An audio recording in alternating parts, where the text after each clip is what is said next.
You're listening to the Telltale channel. Don't forget to check me out on all social media: Patreon, Twitter, Teespring, and Etsy. All links can be found in the description or on my website, telltaleatheist.com.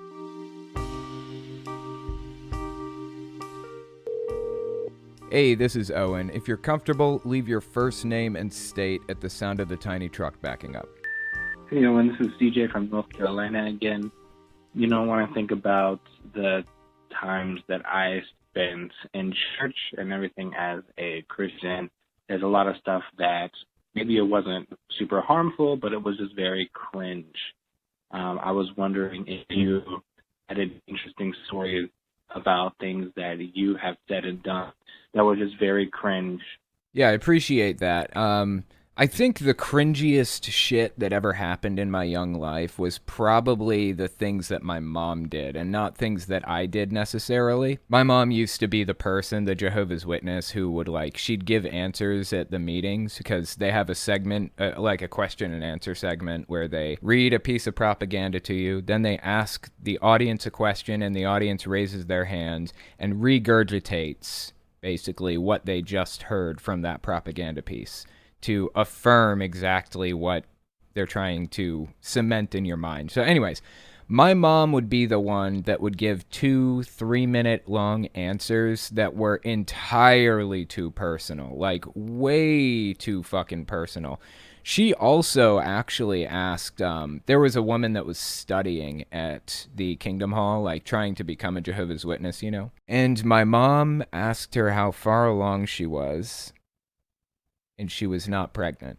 That's not a specifically religious thing. That's just so fucking... My mom is just an incredibly cringy person. Here's another one, okay? When I was young, apparently... So my dad was in a wheelchair. Turns out he has Munchausen syndrome. He didn't actually need the wheelchair. That's a different story for a different day. But he would call in to the meetings, like the Jehovah's Witness meetings. He'd call in on the phone and listen in while we were at home so that we could still participate or whatever else, right? I just found out not long ago from an ex-Jehovah's Witness that I knew in my old congregation when I was younger. He told me that there was some mix-up with the phone system, and my dad was yelling at us and berating us and screaming during the meeting with the phone unmuted, and it came in through the speaker system right in the middle of the meeting. That's pretty fucking cringy. That's some shit that keeps me up at night thinking about all that. My dad, as most of you know, is very, very abusive physically and mentally. But aside from that, I actually asked this question out of curiosity on YouTube and on Twitter. I asked, what are the cringiest things you've ever done as a cult member or a religious person? And I got some interesting answers, so I figured we'd take a look at the top ones. Here's the top answer. This is from CloudFa11. In high school, I was part of a Christian club, and we would walk around the campus during lunch holding hands, standing in a circle, and praying. We would stand by the trophies and ask God to strip the athletes of their pride. We would stand by the awards and ask God to strip the academics of their pride and worldly desires, etc. Wow, was I cringy back then. We all were, CloudFa11. We all were. LK, I stopped being religious a long time ago. Cringiest thing I can remember doing was actually crying at those pro-life movie maker slideshow videos of the fetus talking when in its mother's womb and screaming when it was aborted. Lol. I was 7 or something. Wow, that's disturbing. The Fields. I forced myself to cry during the first God's Not Dead movie because I thought it would impress a Christian girl and show her my soft side. I cringe to this day. That's pretty fucking cringy. Let's take a look at one more. Prayed and cried in front of a Christmas tree because I hadn't turned straight yet. Still haven't. Lol. That's pretty cringy. We've all done some pretty cringy shit. I just thought it was interesting to revisit some of that. So anyway, thank you for the voicemail. I appreciate it. Hey, Owen. My name's Brian. I've always had this wonder because I've listened to a lot of videos you talk about stuff, and with Trump pastors, what I'm wondering though is that what's the motive? What's the payout that they're wanting to get? Are they worried that Biden's going to make them lose their tax exempt status? Are they worried that their following is going to die out because the world's going more atheist? What is the motive behind the Trump pastors? So I've been talking about these Trump pastors for a while now. People like Johnny Enlow and Hank Kunneman and others. These pastors have prophesied that God gave them a vision that told them that God was going to make Trump president again for 2020. And of course, it didn't come true. So, first of all, what was the point in them doing that in the first place? And second, why do they even give a shit if Trump's president, right? That's basically what I'm picking up as the question. I hope I didn't put words in your mouth or twist it around or something like that. As far as I can tell, their motive is they genuinely, to the bottom of their hearts, believe that Trump is the savior of America. It's a nationalistic kind of thing. There's a difference between patriotism and nationalism.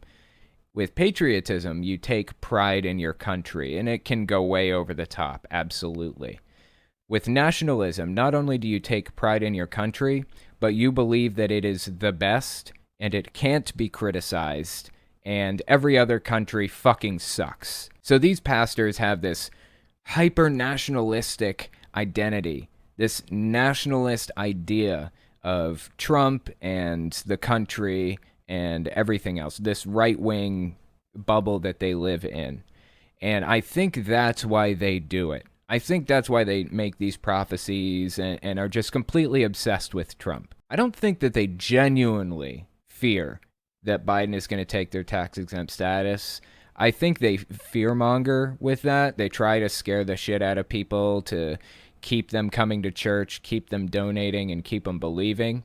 But I don't really think that in their hearts, many of them actually believe that's going to happen. I don't know. I'm speculating. We have no way of knowing if they really believe that. Ultimately, the answer to your question is because they're brainwashed. That's their motive, really. They really believe it, I think, in most cases.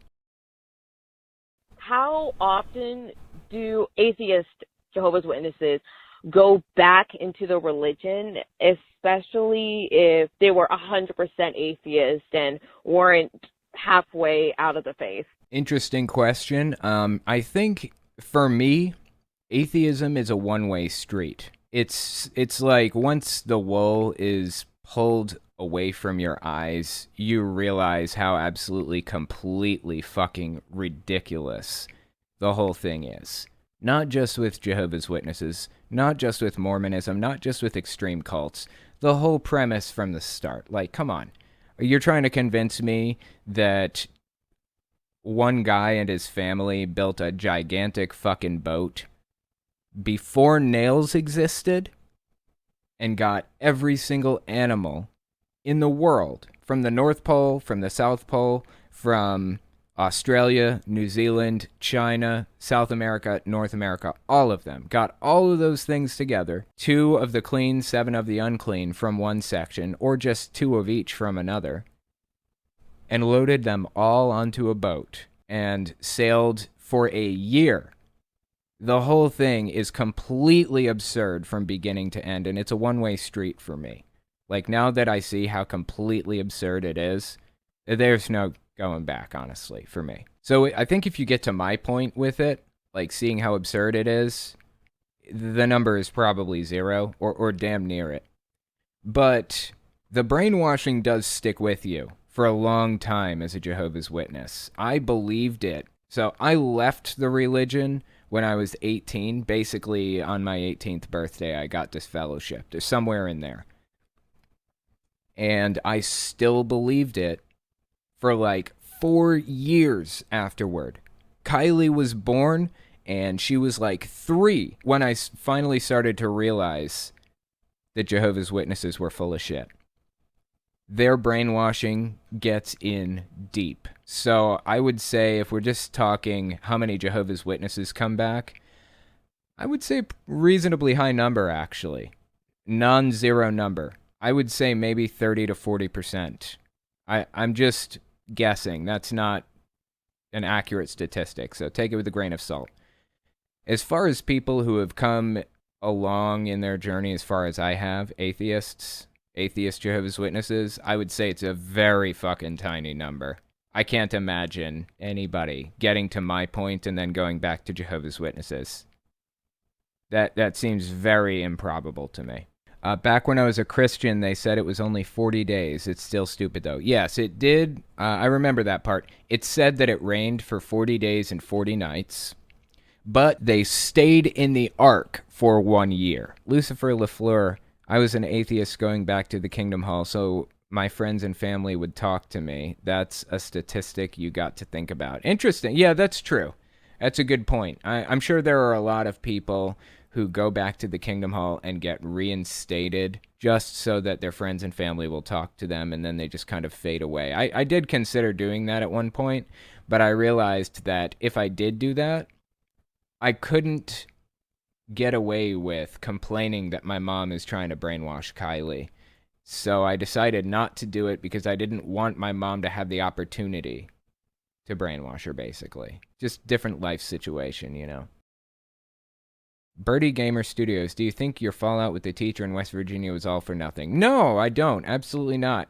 The teacher didn't face any consequences from it, as far as I can tell, but it raised awareness about what happens in Southern schools. It showed people exactly what happens when you push back against that kind of thing. Just people being aware of the situation, knowing what happens in those situations, and knowing what people go through is enough for me. I'm glad it happened still. I'm glad that I went through that experience, and I'm glad that I had the whole community behind me the whole way. That I couldn't have asked for a better group of people to help me and work with me through that whole situation. You guys were all just the shit through everything. In that situation, I would have done it again. I feel that the criticisms that I levied were reasonable and as honest as I could make them, and she really did break the law, so whether she likes that or not. Next, we're going to talk about Pelosi and Biden explaining why they're pro-choice, even though they're both Catholics. Give us 30 seconds, and we'll be right back. You're listening to the Telltale Channel. Don't forget to check me out on all social media: Patreon, Twitter, Teespring, and Etsy. All links can be found in the description or on my website, telltaleatheist.com.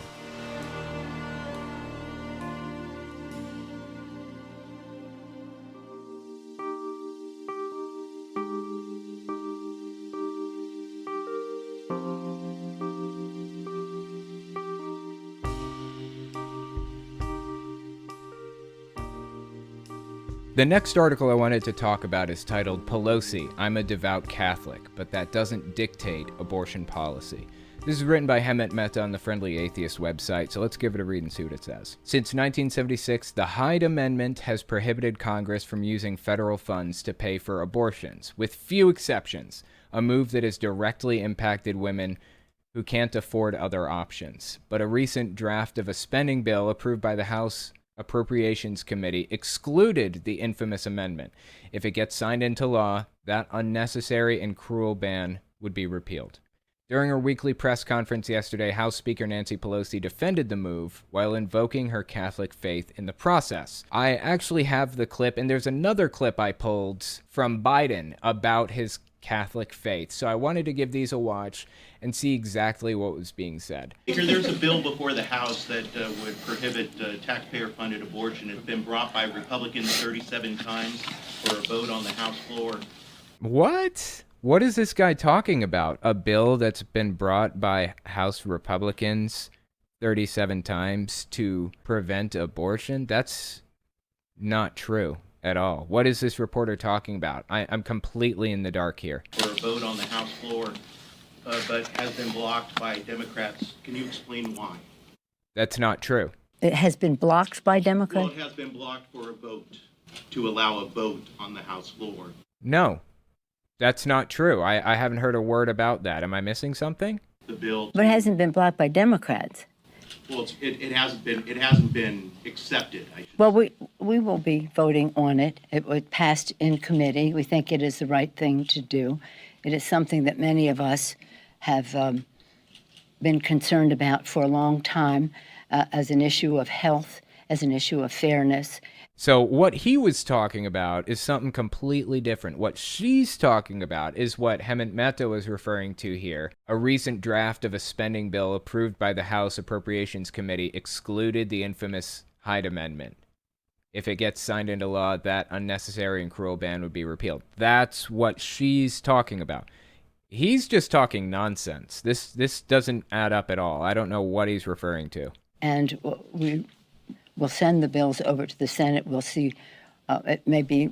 No, I'm sorry. I think you misunderstood. It's a bill to prohibit taxpayer-funded abortions. No one's misunderstanding. You're just talking nonsense. This doesn't exist. I haven't heard a word about this. Seriously, am I missing something?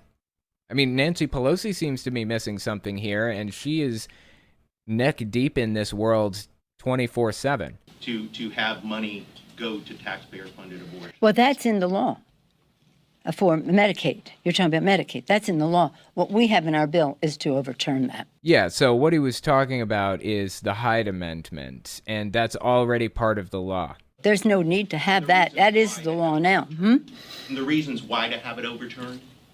Because it's an issue of health. You know, I would love it if reporters who are talking directly to the Speaker of the House would know what they're fucking talking about before they go in the chambers. I would absolutely love it. Of many women in America, especially those in lower income situations and in different states.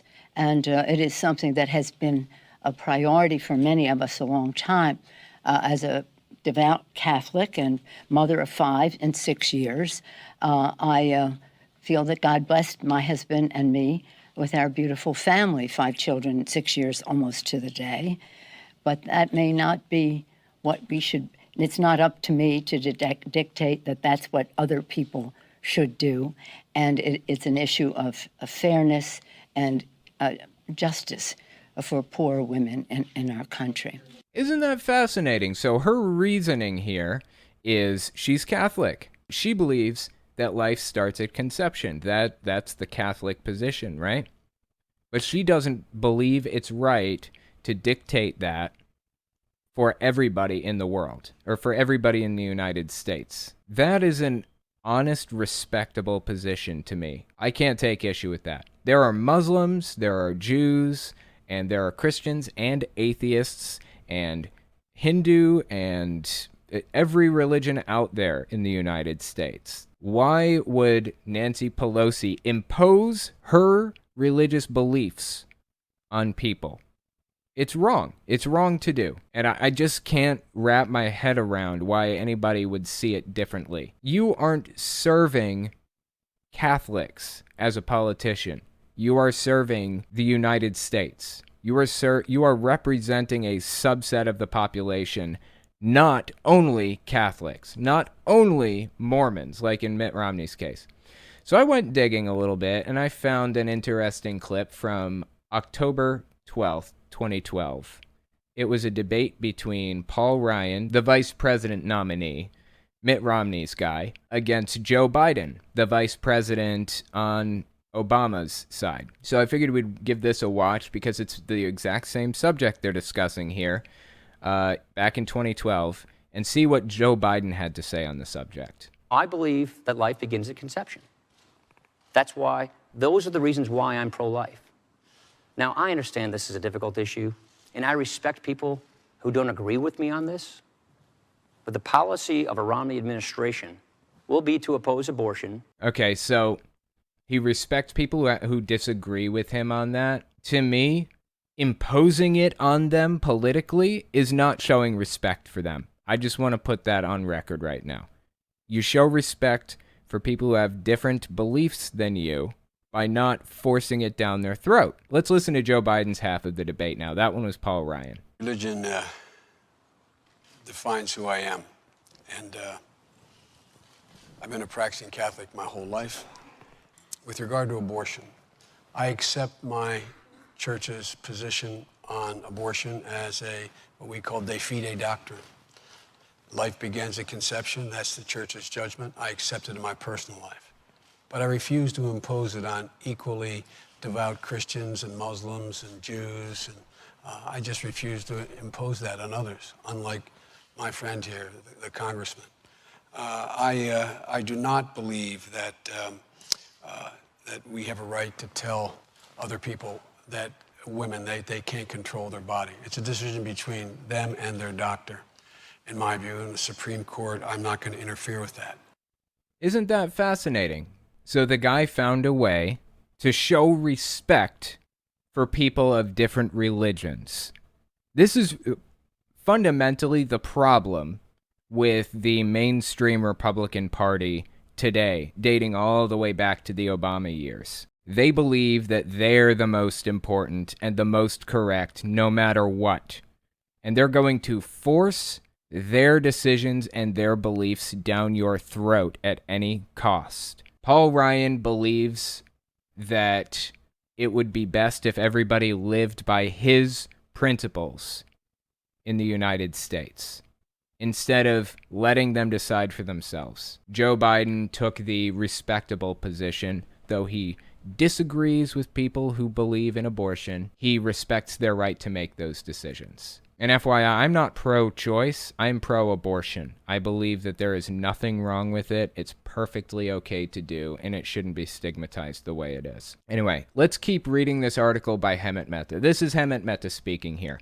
That's the position that Joe Biden, a fellow Catholic, has also taken, and supporting abortion rights in general is backed by 56% of U.S. Catholics.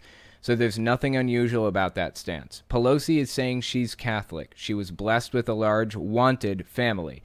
But for women who don't want kids for whatever reason, she has no right to force her theology on them. The Freedom from Religion Foundation applauded that stance. Quote, Pelosi's comments are a reminder that the U.S. was founded in large part on the idea of freedom of religion, which is only possible with a government that is free from religion. The Freedom from Religion Foundation hopes that other lawmakers similarly demonstrate an understanding about their elected positions, not giving them a license to impose their religious beliefs on others. 100%. Couldn't possibly agree more. Absolutely. This is Hemant Mehta speaking. Meanwhile, Catholic blowhard Bill Donahue insisted Pelosi wasn't a Catholic at all, something he feels he gets to decide for her. Quote, House Speaker Nancy Pelosi lied again on July 22nd when she described herself as a devout Catholic. You can't tell anybody what they do or don't believe. In science, we have this thing called the burden of proof. Science and philosophy and whatever else, logic. We have the burden of proof. You have to prove to me what you're saying is true. If you're making a claim, it's not my responsibility to validate it or believe it without evidence. You have to give me the evidence.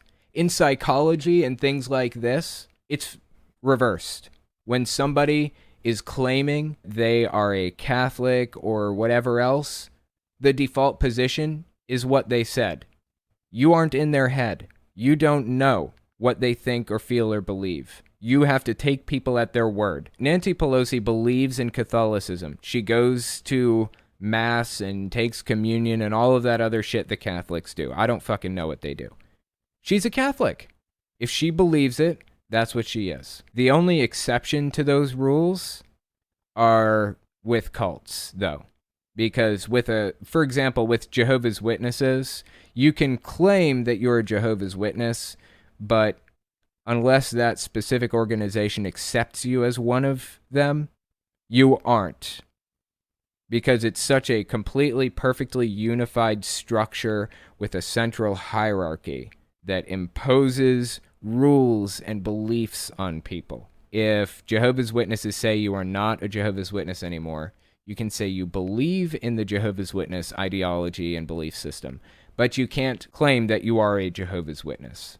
Similar with Mormonism. You can say you believe in Mormonism, but you can't claim to be a part of the organization unless you're a part of the organization and they accept you. That kind of thing. Anyways, let's keep reading this. This is Bill Donahue criticizing Nancy Pelosi. House Speaker Nancy Pelosi lied again on July 22nd when she described herself as a devout Catholic. Non-Catholics, never mind Catholics, know Pelosi's lying about her Catholic status. So does she. This is Hemant Mehta. And because this is Bill Donahue, he made sure to be extra racist with his comments. Quote, this is Donahue speaking. Why didn't she say it's an issue of fairness and justice for all women? Quite frankly, it sounds racist. Is that her way of taking care of the urban problem?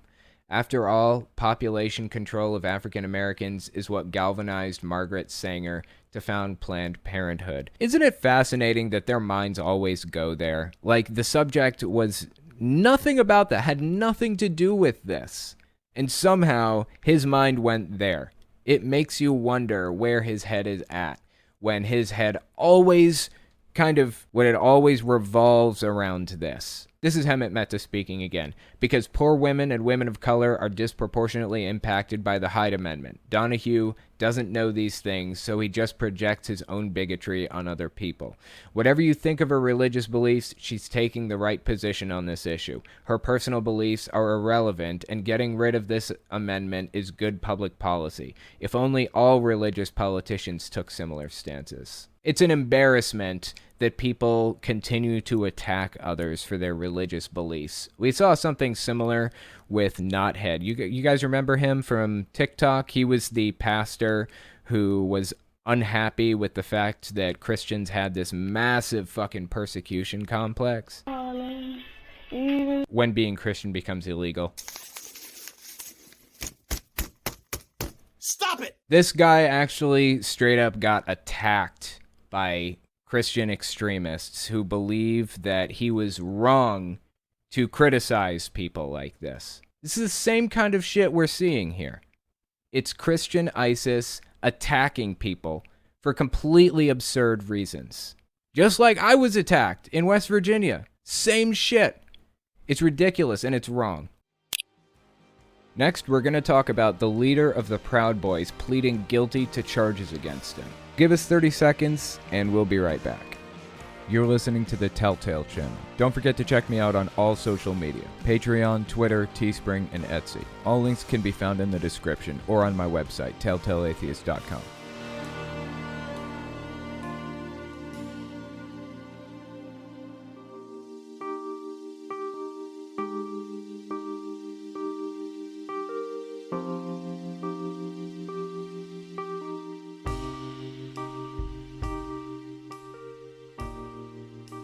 The next story I wanted to talk about is about the Proud Boys. I'm sure you guys have probably heard of them before, but just in case you haven't, I wanted to give you a little bit of background on them.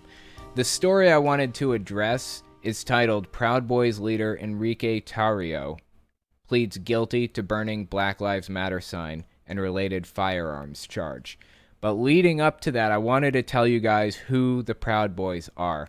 So there's a little blurb about them on the Southern Poverty Law Center website. They talk about hate groups and stuff like that on this website. So I figured we'd read through just a little bit of this, give you a little background, and then we'll hit the article. The Proud Boys' actions belie their disavowals of bigotry. Rank-and-file Proud Boys and leaders regularly spout white nationalist memes and maintain affiliations with known extremists. They're also known for anti-Muslim and misogynistic rhetoric. Proud Boys have appeared alongside other hate groups at extremist gatherings such as the Unite the Right rally in Charlottesville, Virginia. At the Unite the Right rally, forever ago, that's where Heather Heyer died, if you guys remember, right? There was an organization there, I believe, called Vanguard America, okay? And it's an extremist right-wing group. One of their members was named Thomas Rousseau. Eventually, after, falling out between other members, Thomas Rousseau split off from Vanguard America, which is who held the Unite the Right rally, and he created his own organization called Patriot Front. That guy is absolutely most definitely an extremist and a cult leader. No question about it. So what the SPLC website is saying here is that Proud Boys associate themselves with and hang out around and go to rallies held by extremist groups like Vanguard America and Patriot Front, the people who ran the Unite the Right rally. Let's keep reading. Former Proud Boys member Jason Kessler helped organize that event, which brought together a broad coalition of extremists including neo-Nazis, anti-Semites, and militias. Kessler was expelled from the group after the violence and near-universal condemnation of Charlottesville rally-goers. Other hardcore members of the alt-right have argued that the Western chauvinist label is just a PR cuck term. My God, people misuse the word cuck entirely too much. McInnes, I believe that's Gavin McInnes, crafted to gain mainstream acceptance. Let's not bullshit. Brian Brathovd, a.k.a. Cerelius Rex, told his co-hosts on The Daily Shoah, an anti-Semitic podcast popular with the alt-right. Holy shit, Cerelius Rex, why didn't I come up with a cool name like that when I started streaming? I should have gone by like Finley Campbell or some shit. That would have been really cool. If the Proud Boys were pressed on the issue, I guarantee you that like 90% of them would tell you something along the lines of Hitler was right. Holy fuck. White nationalists and neo-Nazis themselves have cited McInnes as a gateway to the alt-right. On the Southern AF podcast, one former Proud Boy who went to embrace white nationalism said he was originally drawn to the group because of its pro-white sentiment. Again, with this whole bit where the most privileged fucking group in America is being told that they are the persecuted ones. Pro-white sentiment. What is with people insisting that they're the persecuted ones? This is the persecution complex. You find this in cults and cult-like mindsets all the time. I saw the same shit earlier with Rick Wiles telling us that his social media network is designed to cater to poor, young white men who are mistreated by society. Give me a fucking break, man. Really, it's embarrassing at this point to hear people say this shit. This is back to the SPLC website. All his jokes, all this content, when I first started listening to him, he said of McInnes, was all freaking alt-right stuff and racial issues and funny. Comedic ways to like try to point out that white civilization has been superior. Many Proud Boys like him have moved on to more extreme groups and ideologies. McInnes plays a duplicitous rhetorical game, claiming to reject white nationalism while espousing a laundered version of popular white nationalist tropes. He has ties to the racist right and has contributed to such hate sites as VDare.com and American Renaissance. I don't know those websites, but I'm going to. I'm going to look them up later, which publish the works of white supremacists and so-called race realists. McInnes has himself said it's fair to call him Islamophobic. He announced the founding of the Proud Boys in the far-right Tackies magazine. Fascinating. That's a little bit of a history on the Proud Boys, who they are and what they believe. Here are a few quotes from the Proud Boys. Check these out. Quote, "All the heroes of BLM and Antifa are degenerate criminal lowlifes or pedophile rapists. I don't lose any sleep when they're justly removed from society." A Telegram channel associated with the Proud Boys, September 22nd, 2020. Here's another quote. "The true minority in this world are whites. White children are less than 3% of the world's population. I think since white majority countries are on a pathway to extinction, we should correctly refer to non-whites by their true names, worldwide majority." Again, feeding into this persecution complex, they have to be the poor, downtrodden people. They use it like a weapon. It's embarrassing. Here's another quote. "I promise you this, Ted Wheeler, I'm coming for you, you little punk, and all your Antifa bastards. I'm coming for you fucks too." Proud Boy and Patriot Prayer collaborator Reggie Axtell in a video posted on his Facebook January 2019. Gotta say, their marketing is really good with names like this. I really think these names are on point, and I would be willing to bet a lot of other people do too. That's probably why they picked them. They want people to think it's a cool group. So anyways, that's who the Proud Boys are. That's what they're all about. It's an extremist group, no question about it. I would be willing to go as far as to say cult if I saw a little bit more behavior control, information control, that kind of thing. I'd want to look into it a little bit more before calling it a cult, but it's at the very least a cult-like mindset, and it's destructive, and it's an extremist group.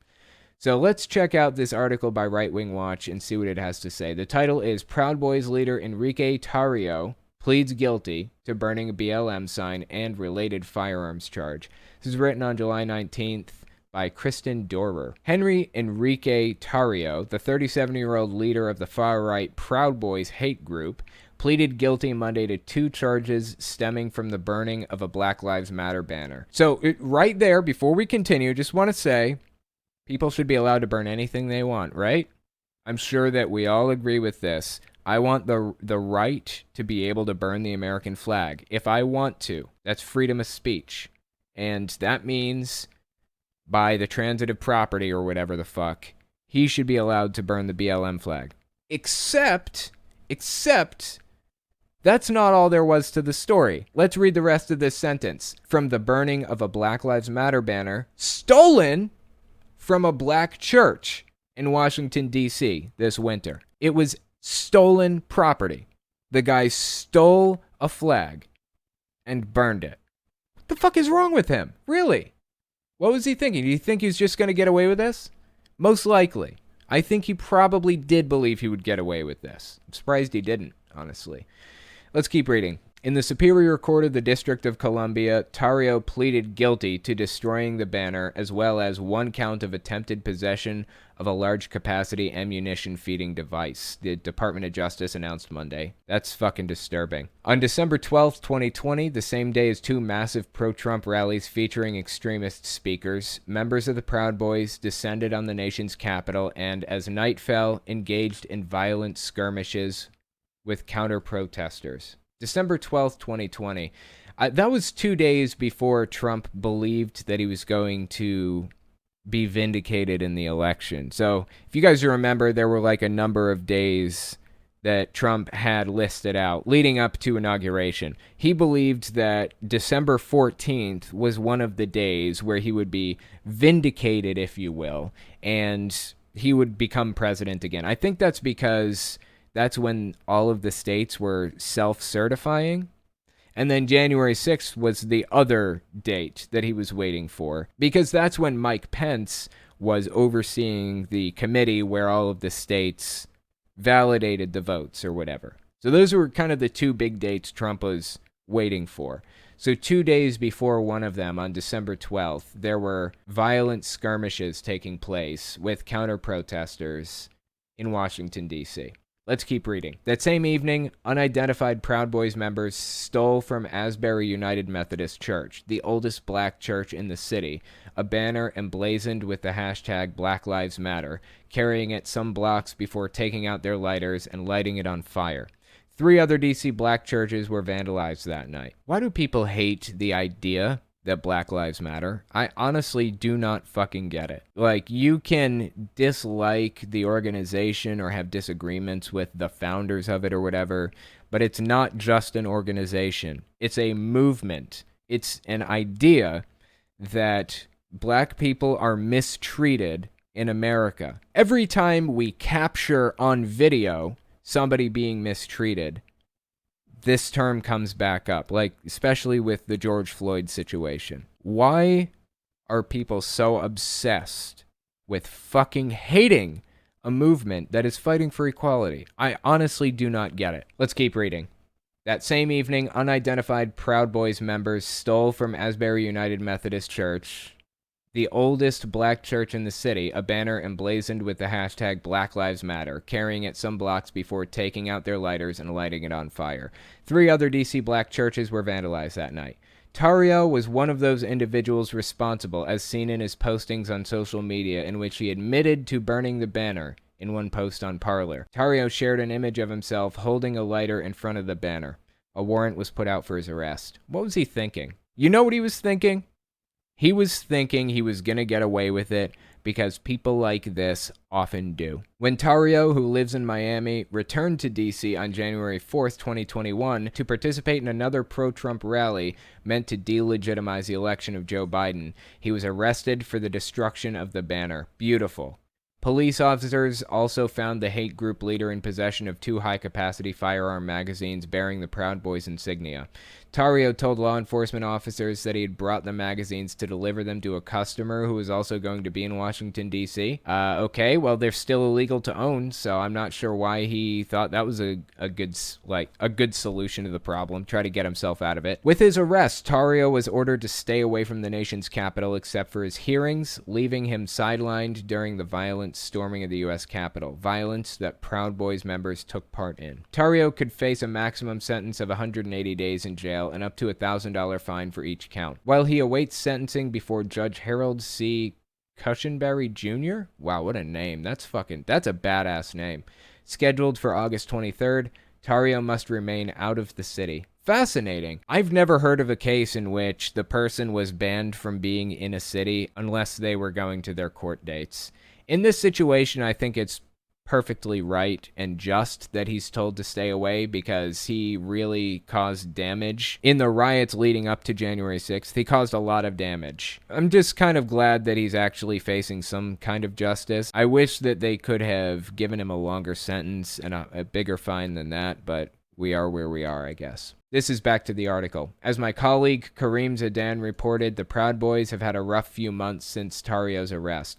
On January 27th, Tarrio was outed as a prolific informant for the FBI and local law enforcement following his arrest in 2012 for rebranding and reselling stolen medical devices. Forgot about that shit. Yeah, I actually knew about that. He was outed as an informant for the FBI, which, by the way, I don't necessarily agree with.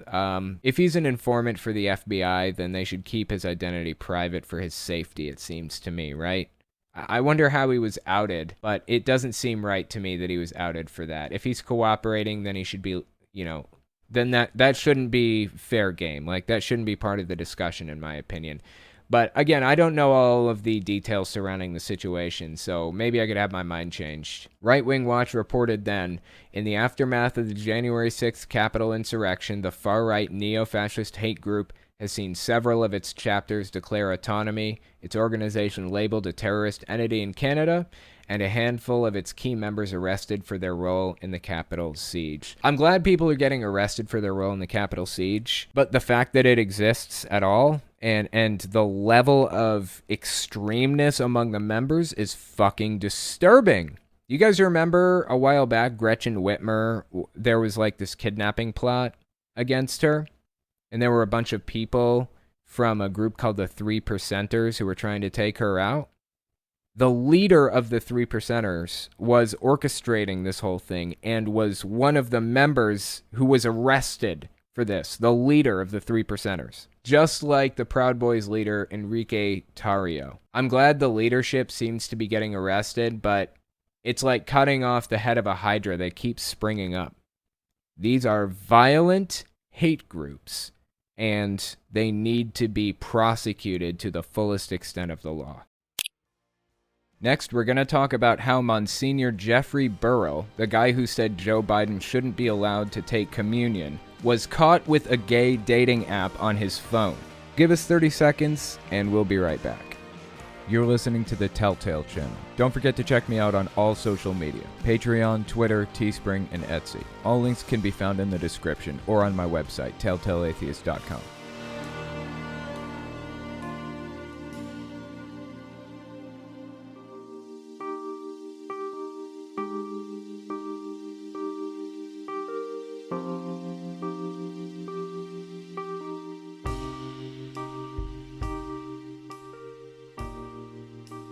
The next story I wanted to talk about is titled, "You Should Feel Bad for the Priest Who Quit After Getting Caught Using Grindr." This is written by Hemant Mehta on the Friendly Atheist website, so let's give it a read and see what it says. On Tuesday, Monsignor Jeffrey Burrow, the General Secretary of the U.S. Conference of Catholic Bishops, USCCB, God, that's a long acronym, resigned from the position he's been holding since last November. The USCCB is a conservative wing of the church that recently made headlines for suggesting pro-choice Catholic politicians like Joe Biden should be denied communion, though they backed off from that position after public outcry. I actually remember this. I thought about talking about this when it all kind of went down. The USCCB, a subset of the Catholic Church, I guess, said that Joe Biden should not receive communion.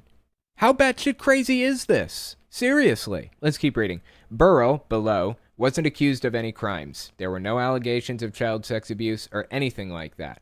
He wasn't involved in any financial improprieties. So why did he resign? Because an outside group tracking his phone found that he was frequenting gay bars and using the hookup app Grindr to presumably meet other men. That is fucking sad. That is so incredibly depressing for this guy. He is obviously hiding who he is, hiding his sexuality, and has been for who knows how long. And not only that, but he's a member of the conservative wing of the church. So not only is he in a position that he can't really get out of, but it seems to me that he also hates himself for who he is. Or he wouldn't be a member of the right side of this, like the right wing side. It's so depressing. Earlier, I released a video about this guy, David Letting, I believe, on TikTok. I didn't mock the guy. I felt bad for him that he's so completely brainwashed and pulled into this shit. How sad is this? Like, he can't escape this. Not that he wants to right now, but he only arrived at these conclusions and these positions, David Letting and this guy, through brainwashing, through indoctrination. That's it. That's why he's there. That's why he believes this shit. And it's sad to watch people buckle down and essentially hurt themselves for no fucking reason. It's heartbreaking. I'm not making fun of this guy. I feel bad for him, really. Let's keep reading. This is Hemant Mehta. Let's back up for a second. The Catholic News Agency says that in 2018, they were approached by an individual with a proposal. Quote, this party claimed to have access to technology capable of identifying clergy and others who download popular hookup apps, such as Grindr and Tinder, and to pinpoint their locations using the internet addresses of their computers or mobile devices. That's kind of creepy. This is Hemant Mehta again. The person's hope was that the church would use the technology to root out priests who were violating their vows by having sex or inviting scandal into the church. The CNA refused the offer. Yeah, FYI, priests in the Catholic Church are not allowed to sleep with anybody ever. It's a vow of celibacy. As far as I know, they are sworn to be celibate. Never touch themselves, never think about dirty things, never sleep with anybody ever, no matter what. In fact, when Protestantism and the Catholic Church split, that was a really big difference between the two. Protestant priests were allowed to marry and have children. Catholic priests were not. Let's continue. It's not clear how the individual was tapping the phones, but it was undoubtedly plausible, if highly unethical. Of all the ways to police priests, catching them in the act of a consensual hookup seems fairly low on the list of problems I have with the Catholic Church leaders. Yes, they would be violating their vows, but the priests aren't the problem. The anti-gay, anti-sex vows are the problem. Absolutely agree with Hemant Mehta on this one. This is a serious issue. Anyway, while the CNA said no to the offer, the Catholic website called The Pillar appears to have accepted it, and the outlet broke the news about Burrell. This is a quote from The Pillar outlet. According to commercially available records of app signal data obtained by The Pillar, a mobile device correlated to Burrell emitted app data signals from the location-based hookup app Grindr on a near-daily basis during parts of 2018, 2019, and 2020 at both the USCCB office and his USCCB-owned residence, as well as during USCCB meetings and events in other cities. I've got to say, if you're doing things like that, you should probably have a burner phone rather than using the church phone. You don't have to be a security expert to realize you should be using a burner, and that the Catholic Church, in all their gross amount of wealth, would invest some of it in something like this. Let's keep reading. This is back to a quote from The Pillar. Data app signals suggest he was at the same time engaged in serial and illicit sexual activity. On June 22nd, the mobile device correlated to Burrell emitted signals from Entourage, which bills itself as Las Vegas gay bathhouse. Interesting.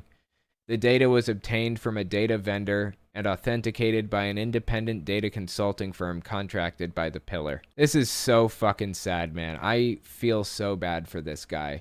Though he is a moral monster, or seems to be, though he is self-hating, can't stand homosexuals, quote unquote, I wish that he wasn't so completely trapped in his own head with all this propaganda swirling around. I wish we could find a way to break this guy out of it, you know?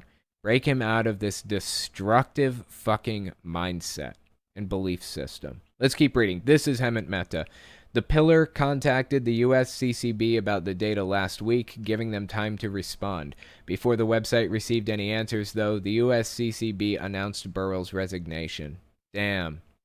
Everything about this scandal just rubs me the wrong way. It should bother you too. Whatever you think about the USCCB, the Catholic Church, or priestly vows, what did Burrell do that was so problematic? Well, he's gay, and he wanted to act on that. But because he's a Catholic priest, he was forced to do it in secret. And that's it. That's all. That's the whole story. The Pillar went out of its way to say there's no evidence Burrell met up with minors, suggesting falsely that there's a strong link between people on Grindr and child sex trafficking. I get fucking sick of this. This isn't just about the link between child sex trafficking and Grindr. More broadly, it's about the link between homosexuality and pedophilia. People in this world that absolutely hate homosexuality obsess over some way to link the two so that everybody can hate it and not just them. It's fucking sad and disgusting. Let's keep reading. The site unfairly suggested that Burrell, whose job involved coordinating the U.S. Church's response to child sex abuse cases, was incapable of doing it because of his actions. In fact, a large portion of the article is spent talking about child sex trafficking, priests who have molested children, and the role of hookup apps to facilitate all that. And none of it is relevant to the case of Burrell. It's all a red herring. For all we know, Burrell just wanted to have sex with other consenting adult men. Who cares? It's a violation of a rule that shouldn't exist. But the Pillar even quotes someone who says that a priest failing to live up to the church's sexual rules is only a step away from sexual predation. What? No, not even close. Sure, the hypocrisy is worth pointing out. Burrell has probably spent years struggling with church-enforced sexual repression. Absolutely. This data came from 2018, 19, and 20. So at least 3 years he's been doing this. He really should have just had a fucking burner phone, honestly. The Catholic Church is also within its right to push him out of his position. I don't have a ton of sympathy for gay priests who choose to join a corrupt, bigoted institution, then whine about being unable to have sex or get married or have children. But I also refuse to treat a gay priest as some kind of heretic because he broke his vows in order to act on his perfectly natural and legal and consensual desires. You know, the Clergy Project was started by Richard Dawkins, I think, and it was the solution to similar problems to this. I have no reason to believe that this guy doesn't believe what he's saying. In fact, he was a member of the right-wing faction of the Catholic Church. So this guy probably does believe the things he says. He probably does hate gay people. He probably does still buy into all this extreme right-wing nutbaggery. So this guy specifically, I may not have too much sympathy for, as far as, you know, being in the Catholic Church goes and everything. But the Clergy Project exists for priests who learned that as their only skill, being a priest, and no other skills in life. And they grow up and they become an adult, and in their older age, now don't believe it anymore. And they have no option but to keep lying and propagandizing to people. Because what the fuck else are they going to do? All of their money, their housing, their fucking cell phones, everything is tied up in the church. And if they come out and say, I don't believe this anymore, or I disagree with this doctrine or that thing or whatever, they're fucked. That's it. They have no other option in life but to continue to pretend and lie and propagandize. What are they going to do? I have sympathy for those types of people. As I said, I don't think this guy is one of them. I think he's a true believer. That's speculation. I don't know what's in his head. But the reason I say that is because he was part of the right-wing subset of the Catholic Church. It wasn't just a normal member of the Catholic Church. It was beyond that. But as Hemant Mehta said, I do feel bad for him that he got caught up in something that he shouldn't have been getting in trouble for in the first place. This is Hemant Mehta again. There's no reason to think he was putting anyone in danger or mishandling his job or committing financial crimes like the colleagues of Pope Francis. The whistleblower just wanted this guy out because he dared to act on his homosexuality. The Pillar was happy to play along. Their ethical lapses are far more concerning than anything Burrell did. Stephen P. Millies, a theology professor at Catholic Theological Union, wrote a piece for Religion News Service that fairly condemns the tactics used to derail Burrell's career. Quote, I am a sinner, so are you. So is Monsignor Jeffrey Burrell. None of us has a personal life that would withstand the sort of scrutiny the Pillar has applied to Burrell. Every single one of us has had a shameful moment we regret, and I suspect most of us must be caught up in cycles of sinfulness that we repeat less because we want to than because we are sinners and cannot help being sinners. Unless there's some reason to think he's harmed someone else, I feel sure his sins are none of my business as much as my sins are none of yours. As a Catholic, I'm bound to believe all of that. Wow, actually, that's really interesting that he would say something like that as a Catholic. The vow of celibacy is pretty fucking serious.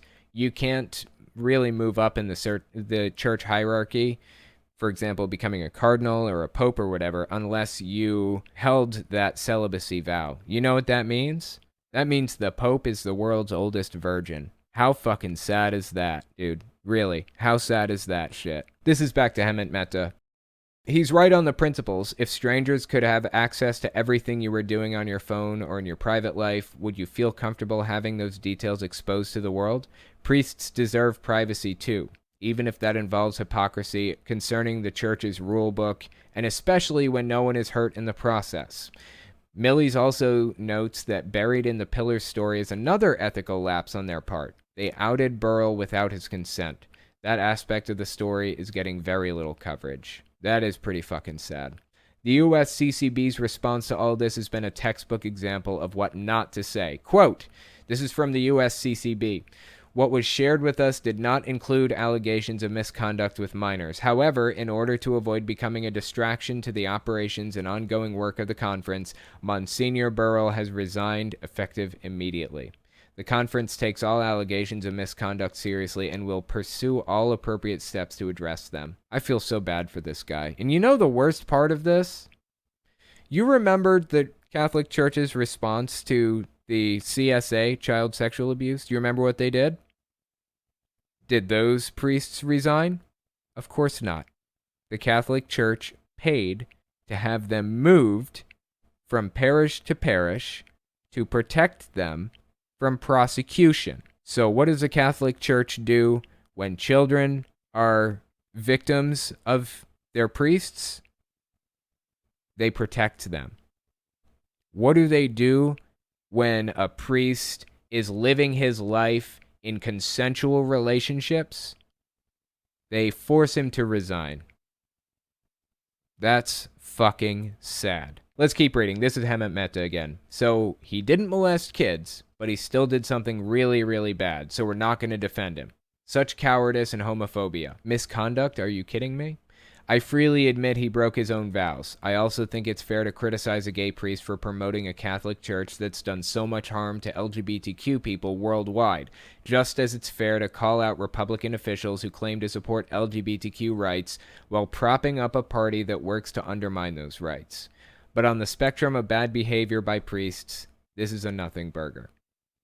The people using private, if legal, data to out a priest for hooking up with other adult men, and the people agreeing that this resignation is warranted, all to defend outdated and bigoted Catholic rules that shouldn't exist in the first place, are the real problems here. It's a shame that the Catholic Church hasn't progressed further than it has. I guess we aren't at the point anymore where the Catholic Church was running towns and excommunication meant you have to wander out into the woods and fucking die. So we've made some progress on that front. But the Catholic Church has a lot of fucking progress to make still. Really. I get so sick of hearing about this kind of thing. Thank you guys for coming and giving this a listen, and I will talk to you next week. If you like what I do and you want to make sure I can continue to do it, you can support me in a few ways. First, you can support me on Patreon. That's probably the best way. But if you want to get something back for your support, you can check out my Teespring. I sell all kinds of shirts and stickers and stuff on there. Second, you can support me by checking out my Etsy store. I sell 3D printed stands for every system, from the original Nintendo to the Xbox One. And finally, if you want to support me in other ways, you can check me out on my other channels. I have the podcast channel, which is where I talk about whatever's on my mind. Politics, social issues, whatever. You can also find it everywhere podcasts can be found. Or you can check out the videos on my main channel where I focus on destructive cults. As it is with most channels these days, I rely on the support of viewers like you to keep my channel alive, so sharing my work is extremely helpful. Anyways, check me out in all those places if you haven't already. Thanks for listening, guys.